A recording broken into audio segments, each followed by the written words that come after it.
Yes, please type your attendance again.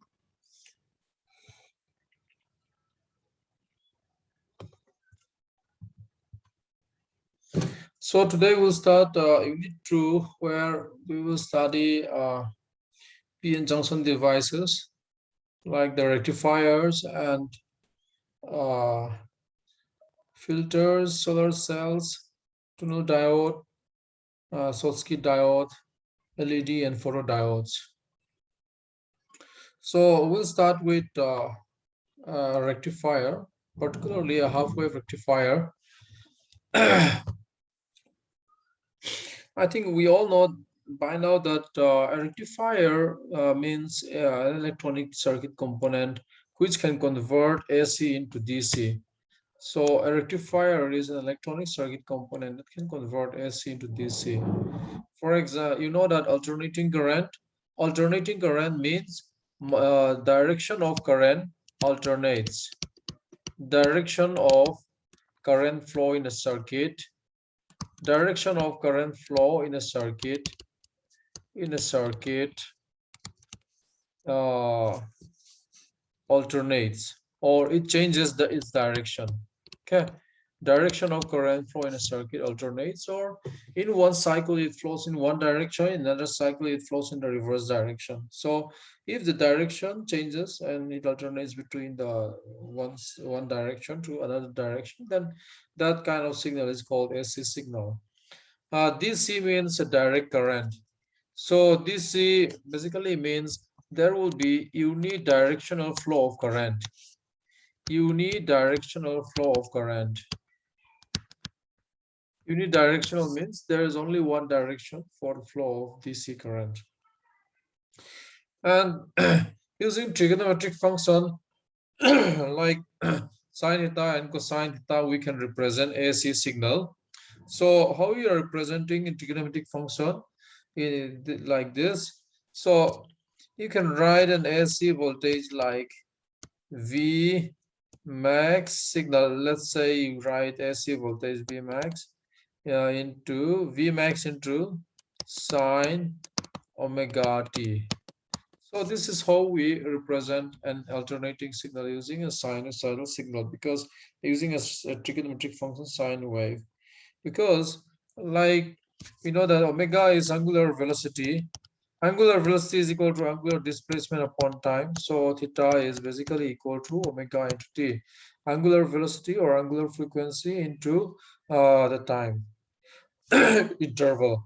Omega t is equivalent to your theta. You can represent it like this. And when you have your sine theta or sine omega t at theta equal to 0, sine value is 0. At theta equal to pi upon 2 here, theta equal to pi upon 2, sine value is 1, sine 90 is 1. Then your signal voltage Vs, here I denote it as using Vs, Vs will be equal to Vm. Here Vm is the peak value or the maximum value. It's called the peak value of an AC signal. Peak value of an AC signal. And when theta or omega t is equal to pi, then sine 180 is 0. So your signal voltage will also be 0 again. And then it will follow that theta equal to 3 pi upon 2, sine 3 pi upon 2 will be minus 1. And your peak value of the signal will be in the reverse direction. So this is your negative peak value. Negative peak.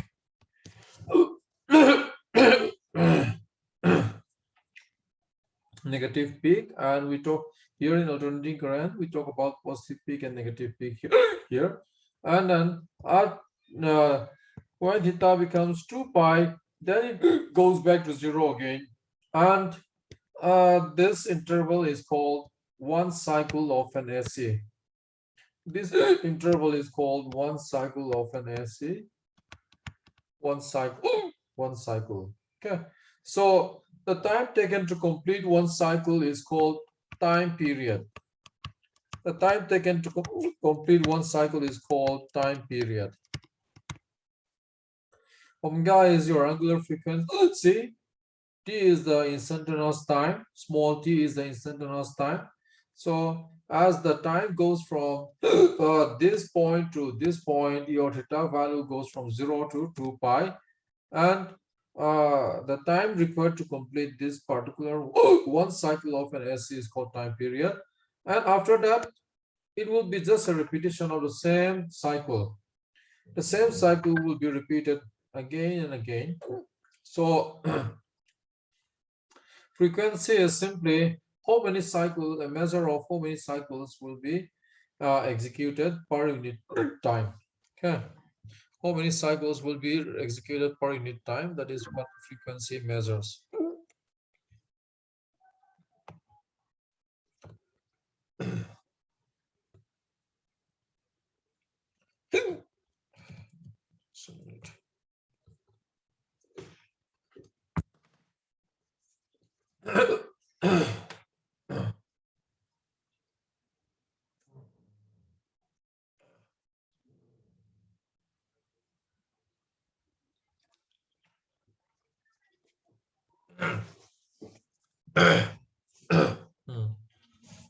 I've taken water.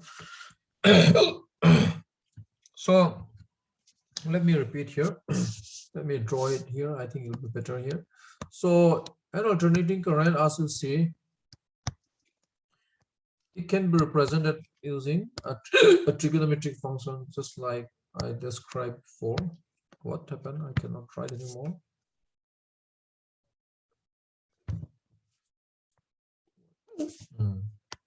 No, there's something wrong with my pen.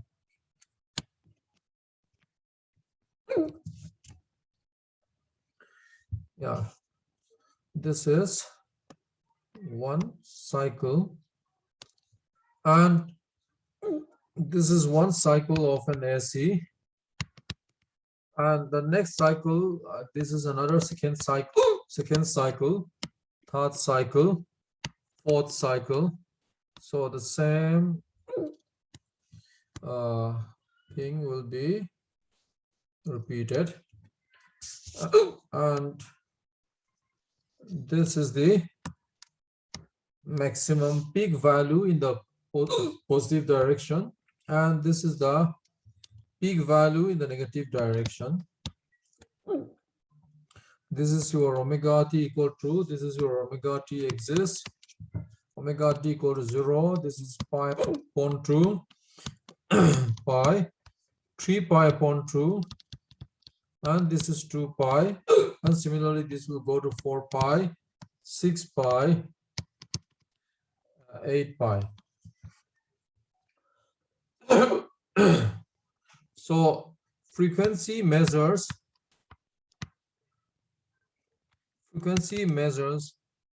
number of AC cycles per unit time. So like, for example, these 4 cycles are executed within 1 second. Within 1 second, if 4 cycles are executed within 1 second, then the frequency will be 4 cycles upon 1 second. So 1 upon second is your hertz, 4 hertz. So that is how we measure the frequency. And here in this alternating current, within 1 cycle itself, we can have positive half of the cycle. This is called positive half of the cycle. Positive half of the cycle. Here between 0 to pi, your voltage is having a positive value and attains its maximum value and then goes back to 0. During pi to 2 pi, that is called the negative half of the cycle. Negative half of the cycle. In this negative half of the cycle, your voltage signal is having a negative value. From pi to 2 pi, it goes from negative 0 to minus of its peak value and then goes back to 0 at 2 pi. Okay, so here when you look at this positive half and negative half in a circuit, suppose I have an alternating current signal here. and suppose I have a certain resistance like this. During this positive half of the cycle, current will flow in one direction. During the negative half of the cycle, current will changes its direction. This side, the lower side will become positive, the upper side becomes negative, and the current direction will be reversed. So that is the nature of an AC signal. So within one cycle itself, it will have a positive half cycle and negative half cycle. And within a positive half cycle, if current flows from top to bottom, that is in the clockwise direction, during the negative half cycle, the current direction will be reversed.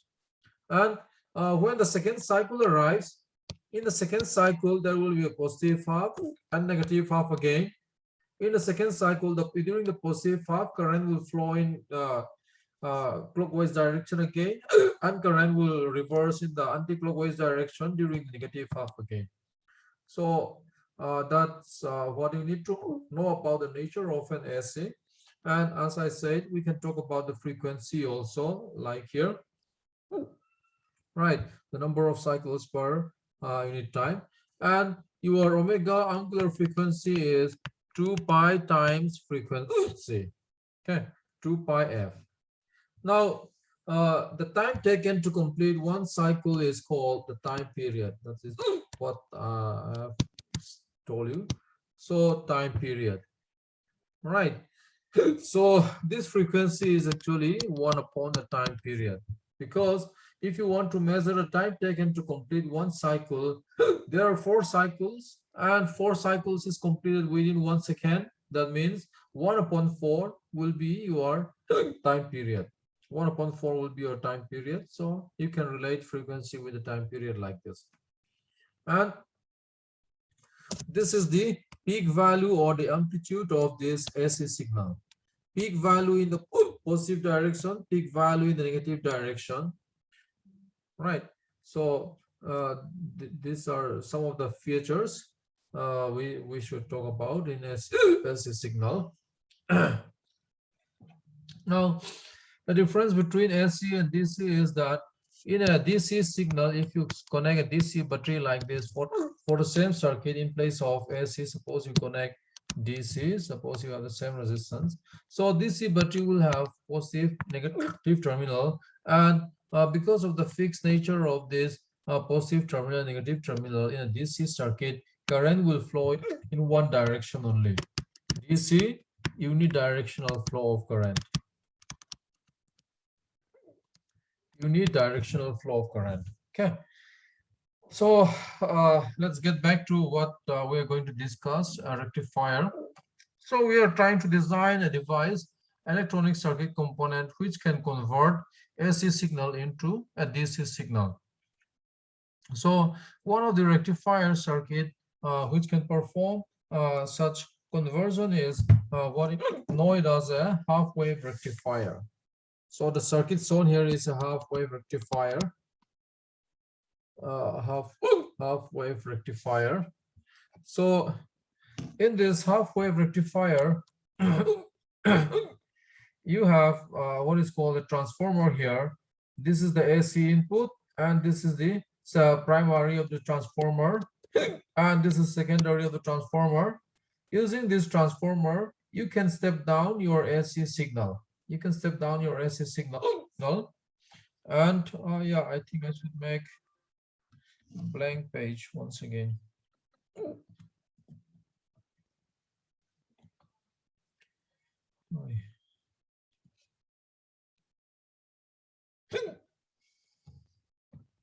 Uh-oh. What did I do?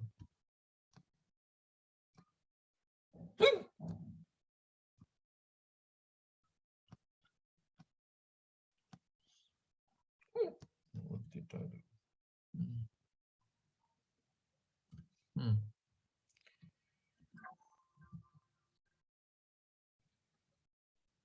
So a half-wave rectifier design is like this.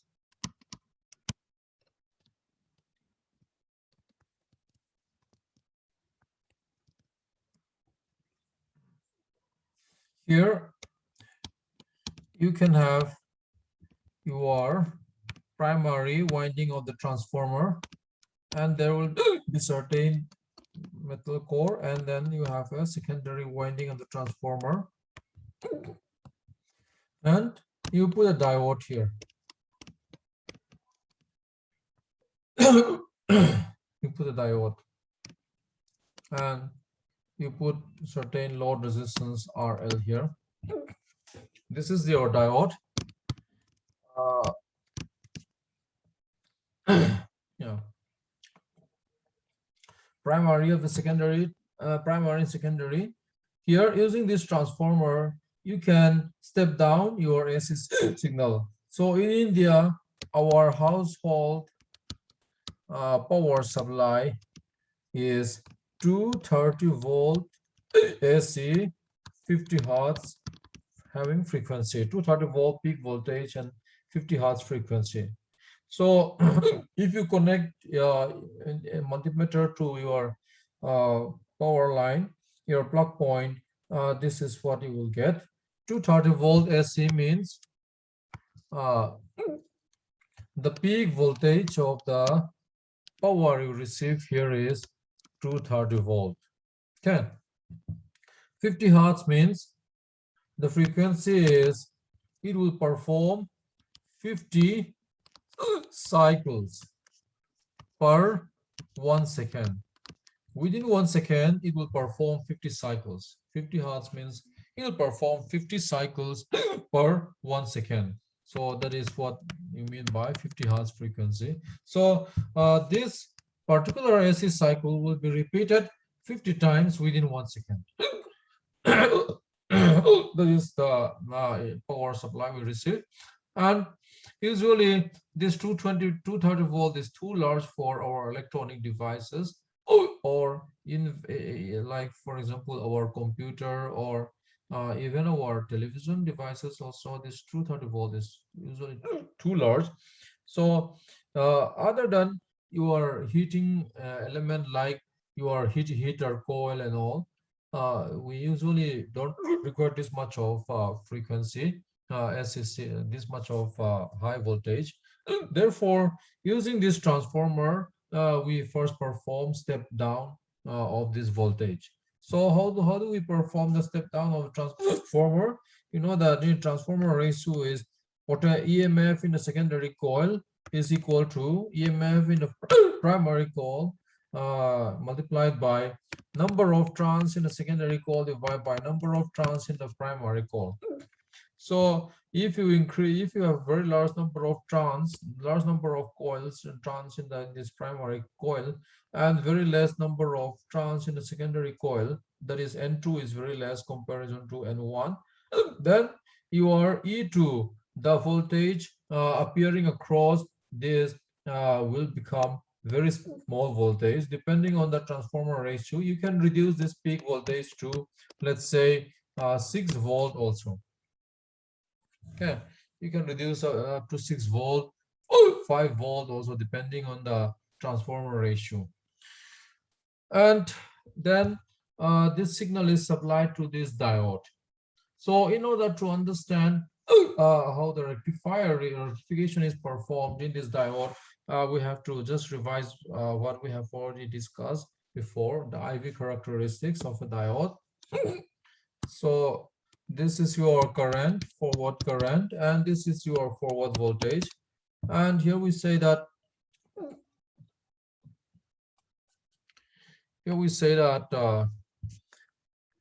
you have your knee voltage.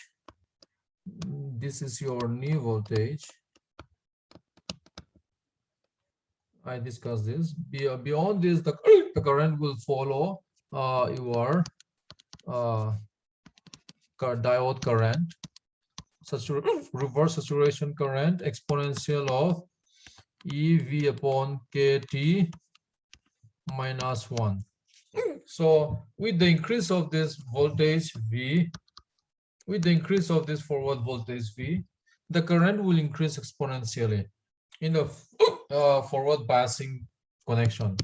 This side is called forward bias. So what was forward bias? When you have a diode like this, P type, N type, and you connect positive terminal of external battery to this and negative terminal to this N type. And here I should also mention that this PN junction diode can be represented like this. This is the usual symbol for PN junction. Okay, this side is P, this side is N type. This side is P type, this side is N type. So this is circuit symbol for PN junction diode. Okay, circuit symbol. This side is P, this side is N. Now, if you connect it like this, then positive terminals connect to P type, negative terminal to N type, and then we have discussed that this is called forward bias. Under this action, the free electrons from the N side will gain energy from this battery, and then it will cross over to this, it will overcome the potential barrier and cross over to the P side, and on the P side, it will add what is called del NP. That is what we have discussed. And similarly, from the holes on this side will cross over to the N side, and here on the N side, to what is already existing as the minority charge carrier, it will add another holes on the N side. So the transfer of electrons and holes across this PN junction will constitute current, forward current. And as you increase this voltage, it will follow this diode equation. So by increasing this voltage, the current will across this PN junction will rise exponentially. Now, so what I'm trying to say here is that under forward bias, PN junction is behaving like PN junction is behaving like good conductor, you can say. Okay, PN junction is behaving like good conductor because under forward bias, the current increases according to this exponential function. So the current is usually very large. It is in milliampere. So the current will go from low value to high value depending on the amount of forward voltage. It can go even up to maybe large 100 milliampere, maybe 200, 300 milliampere. Yeah. And if you measure the resistance of this diode, this is what you would get as a resistance. So in order to measure resistance, you just take any 2 point in this IV characteristic curve. So just take a 2 point in IV characteristic curve. And this is your change in V, del V. And what is the corresponding change in current? This is del I. So forward resistance is given by Ohm's law, V equal to IR. So the resistance, forward resistance, we call it RF. This will be your forward resistance. The resistance will be RF will be del equal to IR means del V upon del I. And here usually there is a very for this amount of change in voltage, usually you will have a large change in current. So this curve, I do not draw it correctly. Let me draw it, I think better. I think to be more convincing, let me redraw the curve once again.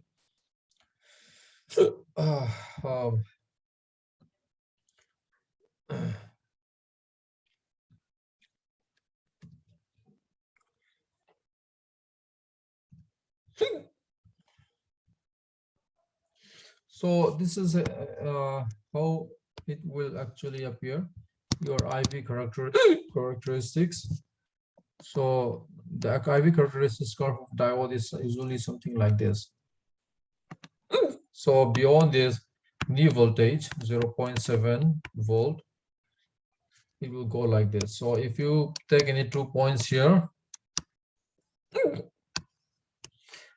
you take any 2 points, so the change in voltage, change in the corresponding change in current. Now the forward resistance RF is change in voltage upon change in current. So yeah, because of that diode equation here, which it follows this, uh, even for a small change in voltage, you will have large change in current. For small del V, there will be large del I. So if that is the case, then the resistance RF is very small. Forward resistance of a diode is very small. Thus, your diode behaves like good conductor.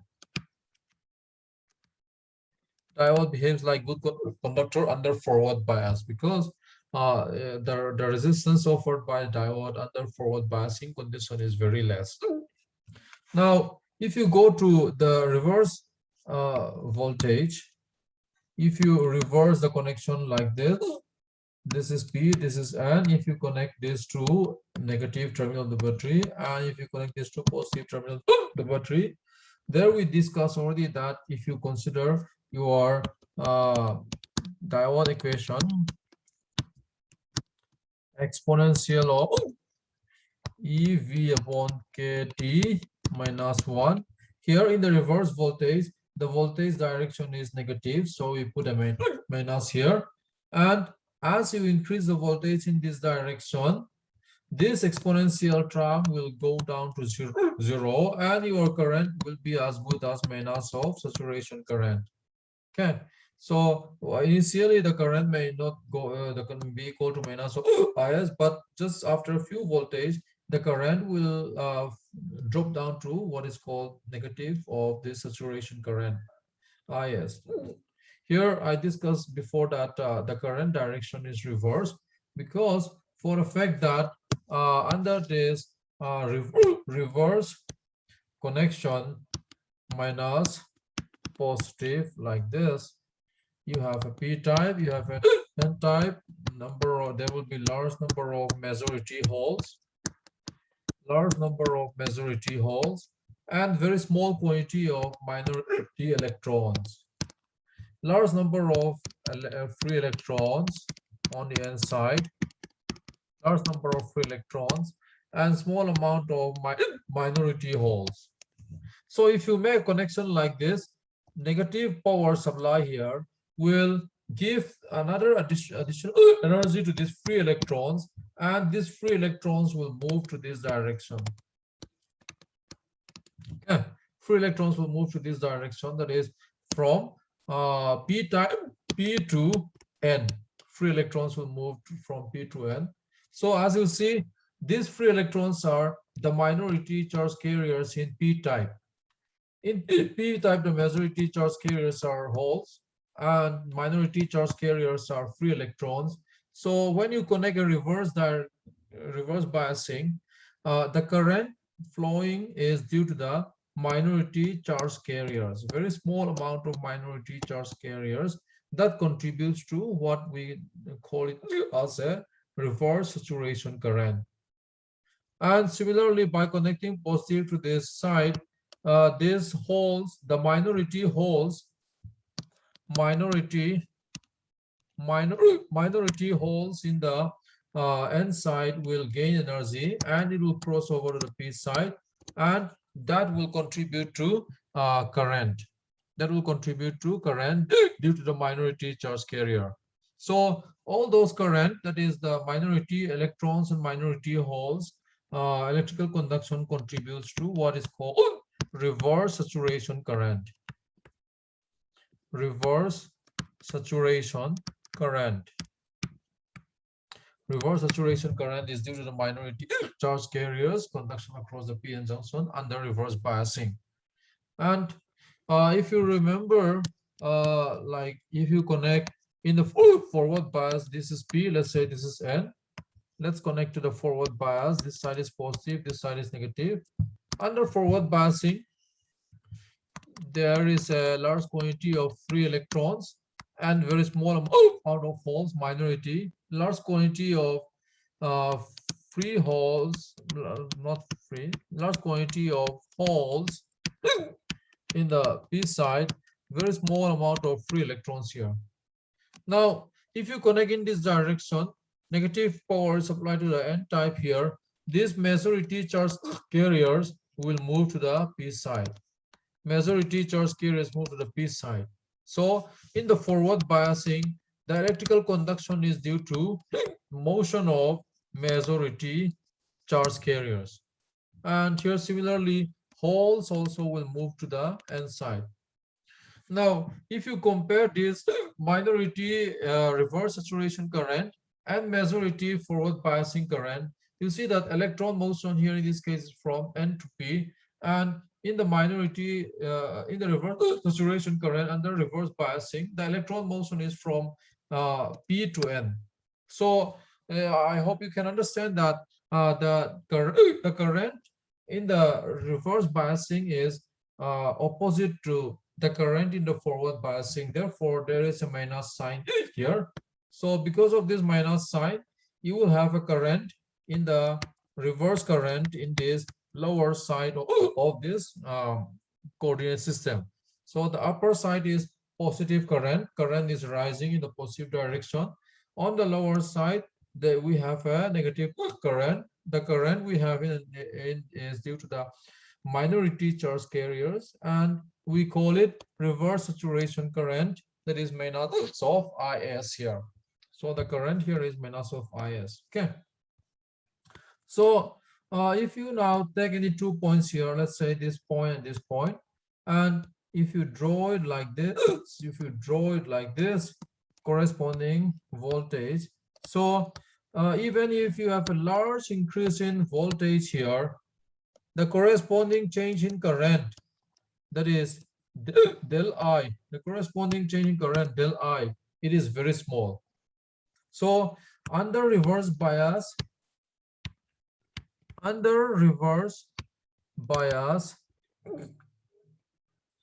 for large del V, you will have small change in current del I, because the current is due to the reverse saturation current and it cannot change, it cannot increase at all, right? So the under this condition, the resistance, we call it reverse resistance, reverse diode resistance is del V upon del I according to Ohm's law, V equal to IR. So this quantity is very large. Okay. So under reverse bias, diode offers very large resistance. Under forward bias diode offers a very small resistance. This quantity is very small resistance. Therefore, you can say that under forward bias, diode will easily conduct and it will easily pass current through it, as it will behave more or less like a good conductor. But under reverse bias, diodes offer a very large resistance, and the reverse saturation current here is usually in microampere only, 10 to the power minus 6 ampere. So that is a very small current which cannot be detected by a normal voltmeter or normal ammeter, and microampere current can be as good as if no current is passing through this diode. Okay, so you can say that under reverse bias, current is not allowed to pass through the diode because of the large resistance of